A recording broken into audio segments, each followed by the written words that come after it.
সন্তান যখন বিদেশ চলে গেল, 1 মাস 1.5 মাস মায়ের সাথে যোগাযোগ ঠিকই ছিল বাবা। 2 মাস 5 দিন যখন চলে যায়, হঠাৎ করে 20 দিন যাবত মায়ের সাথে সন্তানের কোনো যোগাযোগ হয় না। মা যখনই পাগলের মতন হয়ে গেল, মা একবার ওই বাড়িতে যায়, আবার ওই বাড়িতে যায়, আর ডেকে ডেকে বলে, আমার বাবা, আমার ছেলে, তোমরা যে প্রবাসী, ও প্রবাসী, তোমাদের বাড়ি থেকে আমার বাচ্চা ফোন দিছে, আমার বেটা মাসুদটি তোমাকে ফোন দিয়েছে। কেউ বলে না না, ফোন দেয় নাই।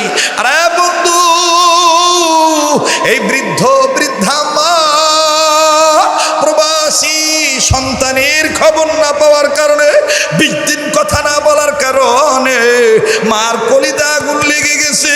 আল্লাহ, মার কলিজা আগুন লেগে গেছে। এই জন্যই কবি বলেন, বনে থাকে বনবাদুরি, বাচ্চা ঝোলে তার বুকে, তবুও মায়ে বাচ্চা ভোলে না, পড়লে হাজার দুঃখে। একেবারে চাতুকি নিন্নে বাজান রে, খুব মেহনত করে বয়ান করি, খেটে খুঁটে আমার বন্ধুগণ অসম্ভব। ও বাজান, আপনাদের দরদি হয়ে কথা বলি, কারণ না জীবনের শেষ এটাই মাহফিল হইতে পারে। একটু বাজান দিলটা নরম করে দেন। ওই প্রবাসীর মা, আমার বন্ধুগণ যখন সন্তানের যোগাযোগ পেল না, আস্তে করে এই মা ওই মাসুদ ভাইয়ের বেটাকে ডাক দিয়ে বলে, দাদু ভাই, তোমার আব্বা কি বাড়িতে ফোন দেয় নাই? বলে, হ্যাঁ, আমার আব্বু বাড়িতে ফোন দেয়। বলে, তোমার আব্বা কখন ফোন দেয়? ডাক দিয়ে বললেন, দাদু ভাই, আমার আব্বা আগের মতন আর আপনাদের টাইম মতন ফোন দেয় না। আমার আব্বা সুযোগ পাইলে মায়ের সাথে একটু কথা বলি, আবার মোবাইল রেখে দেয়। তবে দাদু জানি, আমার আব্বা আমাদের সাথে আগের মতন আর কথা বলে না।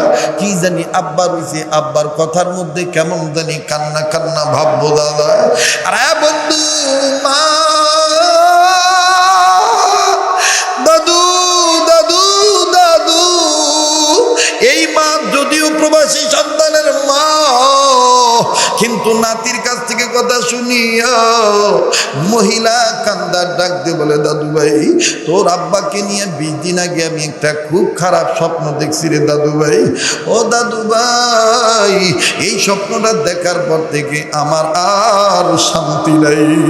আমার কলিজায় কেমন জানি আগুন লেগে গেছে। খাইতেও শান্তি পাই না, ঘুমাইতে যাও শান্তি পাই না।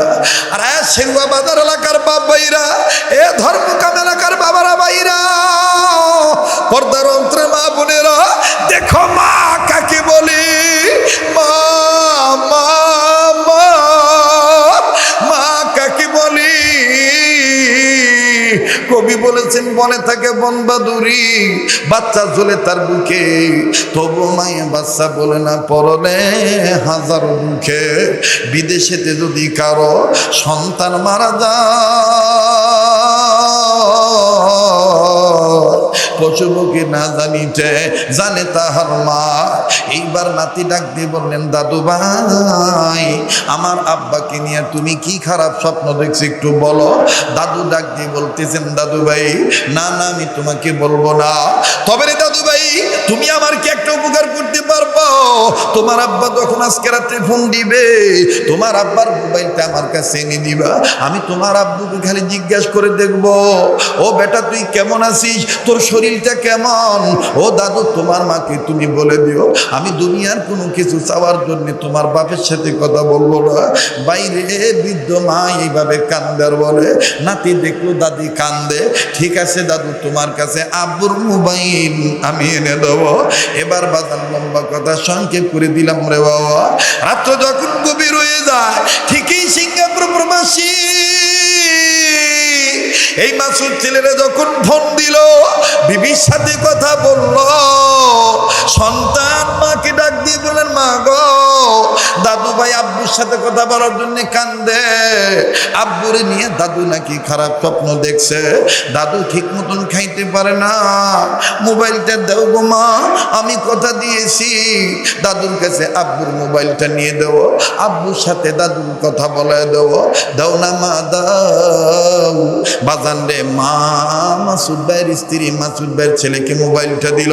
এইবার মোবাইলটা নিয়ে দৌড়ে দাদুর কাছে গেল, যাইয়া ডাক দি বলে, দাদু ভাই এই যে আব্বা ফোন দিয়েছে, আমার বন্ধুরে খপ করে মোবাইলটা নিয়া ডুকরে ডুকরে কান্দে আর ডাক দি বলে, বেটা রে, ও সোনার বেটা, প্রবাস জীবন তুই ব্যস্ত হয়ে গেছিস বেটা, তুই আমার খবর নিতে পারিস না। ও আব্বা, আমি তোর কাছ থেকে কোনো কিছু চাওয়ার জন্য ফোন ধরি নাই বেটা রে, শুধু আমি জানবার চাই বেটা তোর শরীরটা কেমন আছে তুই বল। মাসুদ ভাই কান্দা ডাক দি বলে, মা গো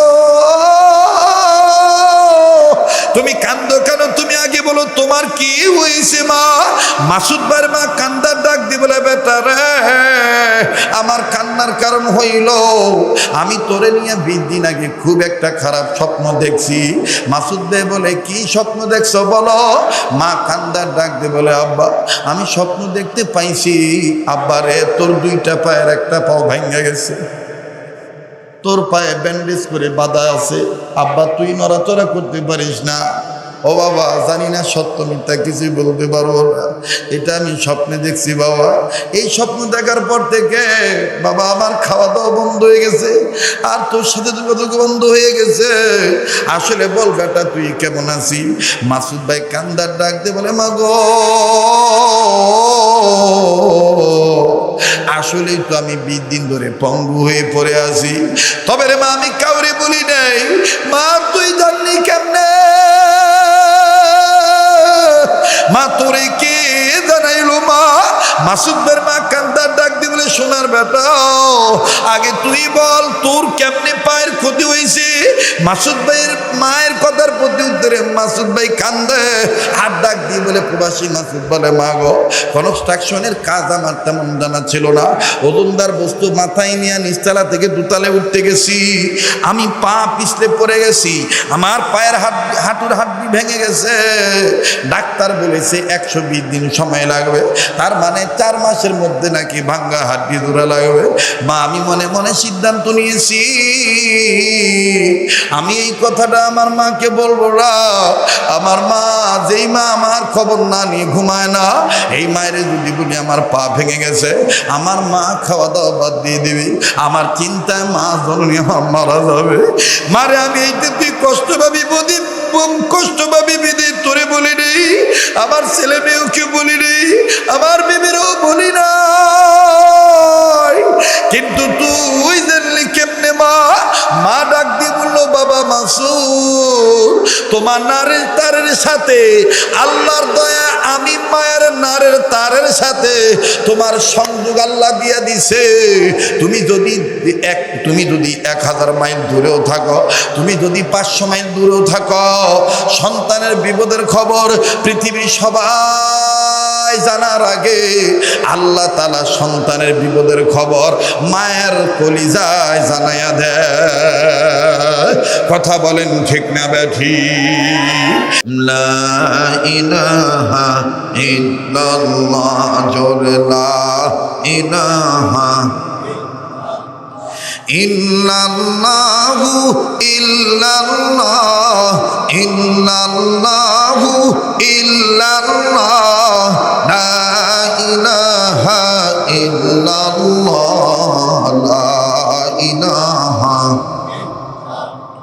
আরো জোরে লা ইলাহা ইল্লাল্লাহ, লা ইলাহা। বাইগো রিক্সা চলে না চালক সারা, নৌকা চলে না মাঝি সারা, ঠিক কিনা বলেন।